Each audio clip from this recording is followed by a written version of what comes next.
E aí, você é santo? Certamente você já ouviu aquela frase: ninguém é santo. Mas será que esta frase ela está de acordo com o nosso meio cristão? Eu sou Ju Emerim, você é bem-vindo a este canal e vem comigo que eu te conto tudo sobre essa questão de santidade.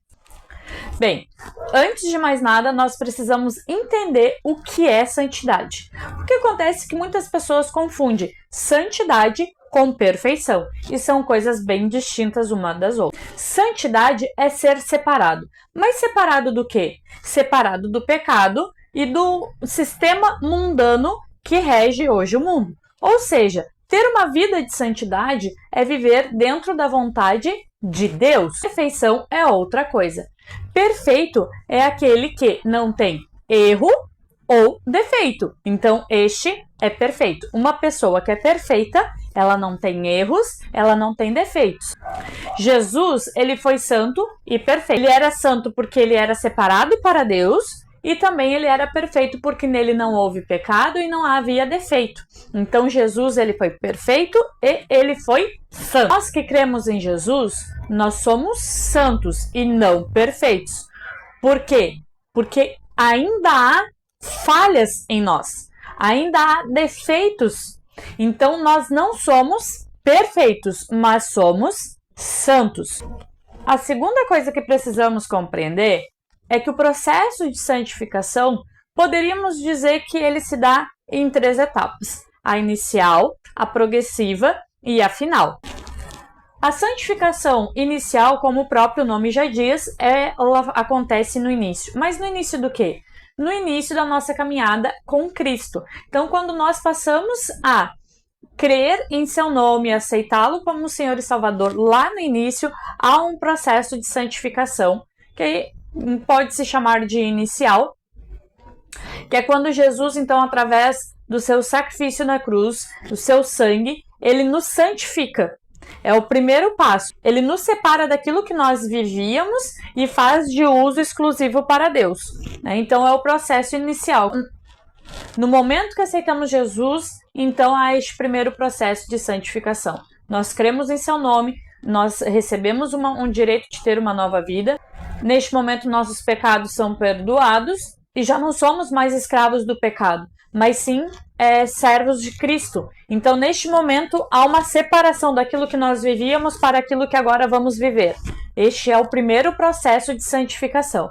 E podemos compreender através do capítulo de Hebreus 10:10, que diz que fomos santificados em Cristo, ou seja, lá no passado, quando nós o recebemos.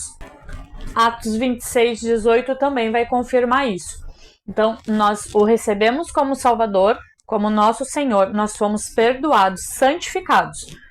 Mas não para por aí.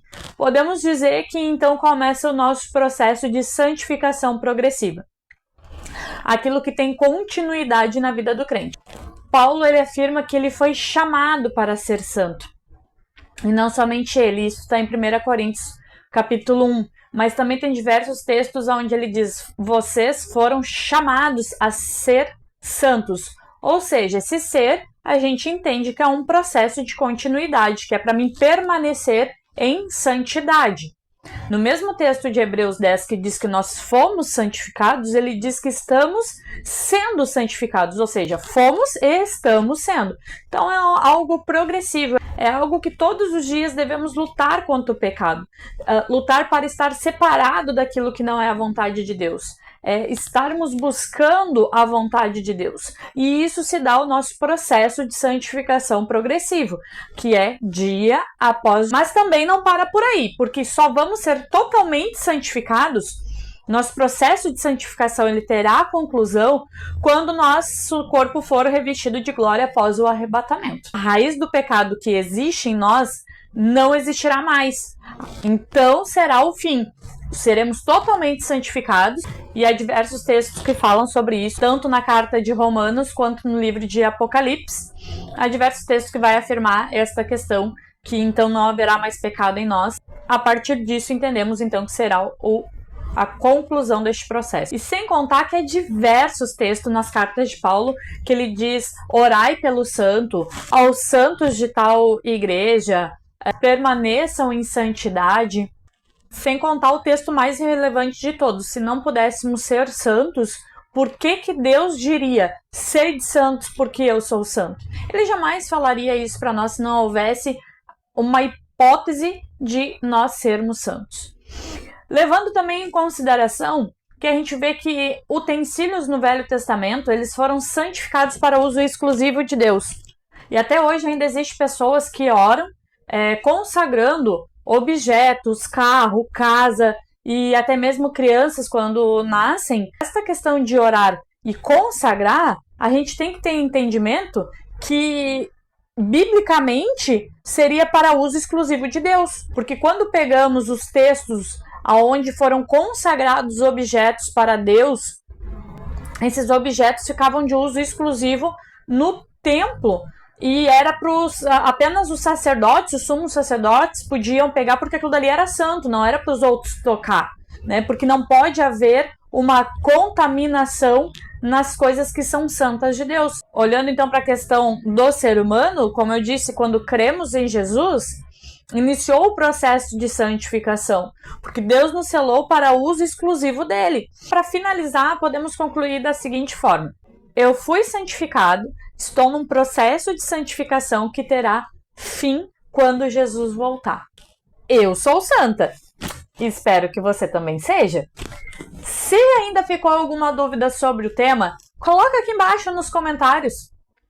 Não deixa de curtir esse vídeo e também, se possível, compartilha para alguém. Te indico a assistir um vídeo aqui do canal, vou deixar aqui embaixo o link dele, que é Escravos de Cristo ou Escravos de Mim Mesmo. Essa questão de santificação, ela acontece dentro do entendimento que hoje não podemos mais fazer a nossa vontade, porque somos escravos de Cristo, temos que viver a vontade dele, o uso exclusivo de Deus. Espero que você tenha gostado. Se ainda ficou alguma dúvida, coloca aqui embaixo nos comentários. Dá aquele joinha e, se possível, compartilha. E até lá!